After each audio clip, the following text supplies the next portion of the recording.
Good morning, church family. So good to see you guys. Getting excited? Are you getting excited for Oktoberfest? We're almost there. A long time coming, but we can't wait to get together and celebrate that on Saturday. Oh man, so many wonderful things. Now, when I was preparing for my message today, I wonder, do you do this when you read the gospel? Do you look for yourself in the story?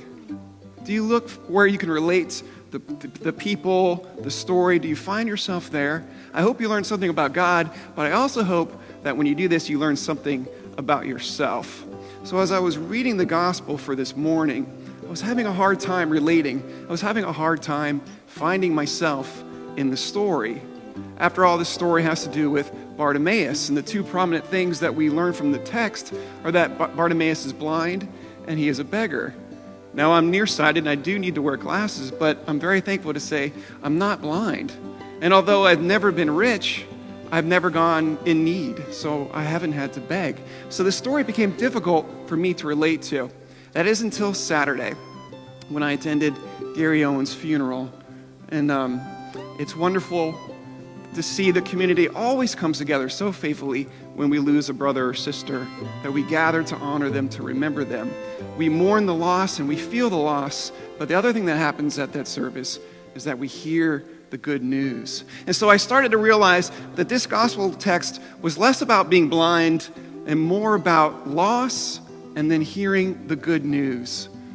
Loss is something we can all relate to. We can all find ourselves in that story. And I hope you can find yourself in the story of sharing and hearing the good news as well. I can tell you the first time I felt significant loss and significantly heard the good news was when I was 12 years old. At 12, I lost my grandfather, who was near and dear to me, and it was very difficult for me. A lot of hurt after losing him.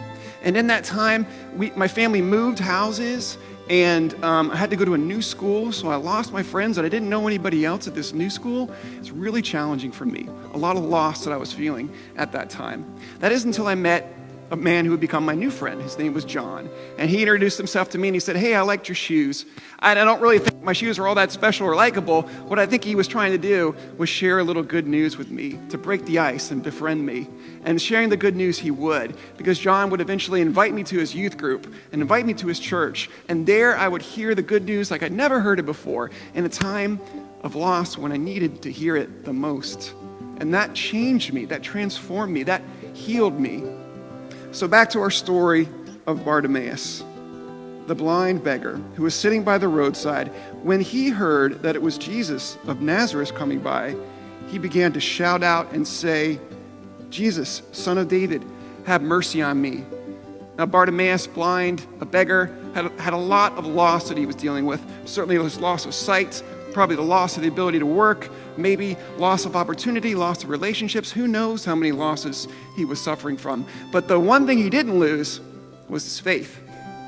He didn't lose his determination, because as Jesus was walking by, he cries out, "Son of David, have mercy on me." And even when those around him were, "Hey, be quiet, keep it down," he cried out all the louder, all the more determined, "Jesus, Son of David, have mercy on me."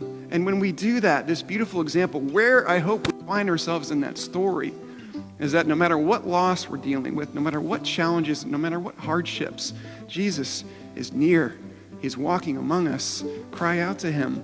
Find that healing like I did when I was 12, that led me to join the youth group and the youth choir and campus ministry and college ministry and camp ministry, and led me to here today. Because the best part of this story is not so much that he was healed, which he was, which is pretty awesome, but at the end, immediately, he regained his sight and he followed Jesus on the way. He followed Jesus. That's transformative. And that's something I hope we all find ourselves doing, following Jesus. Amen.